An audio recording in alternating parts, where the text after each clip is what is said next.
முதல் வாசகம். இறைவாக்கினர் எசேக்கியேல் நூலிலிருந்து வாசகம். அதிகாரம் 36 வசனம் 23 முதல் 28 முடிய. ஆண்டவர் கூறுவது: நீங்கள் வேற்றினத்தாரிடையே தீட்டுப்படுத்திய என் மாபெரும் பெயரை நான் புனிதப்படுத்துவேன்.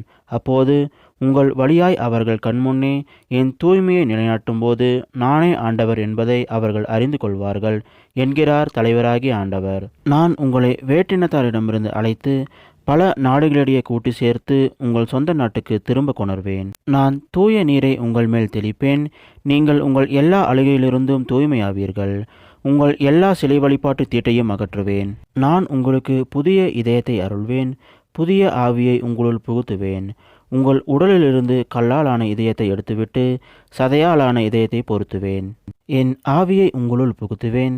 என் நியமங்களை கடைபிடிக்கவும் என் நீதி நெறிகளை கவனமாய் செயல்படுத்தவும் செய்வேன். நான் உங்கள் முன்னேற்றத்துக்கு கொடுத்த நாட்டில் நீங்கள் வாழ்வீர்கள். அப்போது என் மக்களாய் இருப்பீர்கள். நான் உங்கள் கடவுளாய் இருப்பேன். இது ஆண்டவர் வழங்கும் அருள்வாக்கு. இறைவா, உமக்கு நன்றி. இன்றைய நற்செய்தி. புனித மத்தேயு எழுதிய நற்செய்தியிலிருந்து வாசகம். அதிகாரம் 22 வசனம் 1 முதல் 14 முடிய. அக்காலத்தில் இயேசு மீண்டும் உவமைகள் வாயிலாக பேசியது. பின்னரசை பின்வரும் நிகழ்ச்சிக்கு ஒப்பிடலாம். அரசர் ஒருவர் தம் மகனுக்கு திருமணம் நடத்தினார். திருமணத்துக்கு அழைப்பு பெற்றவர்களை கூட்டிக் கொண்டு வருமாறு அவர் தம் பணியாளர்களை அனுப்பினார். அவர்களோ வர விரும்பவில்லை. மீண்டும் அவர் வேறு பணியாளர்களிடம், நான் விருந்து ஏற்பாடு செய்திருக்கிறேன். காளைகளையும் கொழுத்த கண்டுகளையும் அடைத்து சமையல் எல்லாம் தயாராயுள்ளது. திருமணத்துக்கு வாருங்கள் என அழைப்பு பெற்றவர்களுக்கு கூறுங்கள் என்று சொல்லி அனுப்பினார். அழைப்பு பெற்றவர்களோ அதை பொருட்படுத்தவில்லை. ஒருவர் தம் வயலுக்கு சென்றார். வேறு ஒருவர் தம் கடைக்கு சென்றார். மற்றவர்களோ அவருடைய பணியாளர்களை பிடித்து இழிவுபடுத்தி கொலை செய்தார்கள். அப்பொழுது அரசர் சினமுற்று தம் படைகளை அனுப்பி அக்கொலையாளிகளை கொன்றொழித்தார். அவர்களுடைய நகரத்தையும் தீக்கிரையாக்கினார்.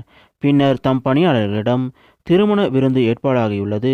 அழைப்பு பெற்றவர்களோ தகுதியற்று போனார்கள். எனவே நீங்கள் போய் சாலை ஓரங்களில் காணும் எல்லாரையும் திருமண விருந்துக்கு அழைத்து வாருங்கள் என்றார். அந்த பணியாளர்கள் வெளியே சென்று வழியில் கண்ட நல்லோர் தீயோர் யாவரையும் கூட்டி வந்தனர். திருமண மண்டபம் விருந்தினரால் நிரம்பியது. அரசர் விருந்தினரை பார்க்க வந்தபோது அங்கே திருமண ஆடை அணியாத ஒருவரை கண்டார். அரசர் அவனை பார்த்து, தோழா, திருமண ஆடையின்றி எவ்வாறு உள்ளே வந்தாய் என்று கேட்டார். அவனோ வாயடைத்து நின்றான். அப்போது அரசர் தம் பணியாளர்களிடம், அவனுடைய காலையும் கைகளையும் கட்டி புறம்பே உள்ள இருளில் தள்ளுங்கள். அங்கே அழுகையும் அங்கலாய்ப்பும் இருக்கும் என்றார். இவ்வாறு அழைப்பு பெற்றவர்கள் பலர், ஆனால் தெரிந்து கொள்ளப்பட்டவர்களோ சிலர். இது கிறிஸ்து வழங்கும் நற்செய்தி. கிறிஸ்துவே உமக்கு புகழ்.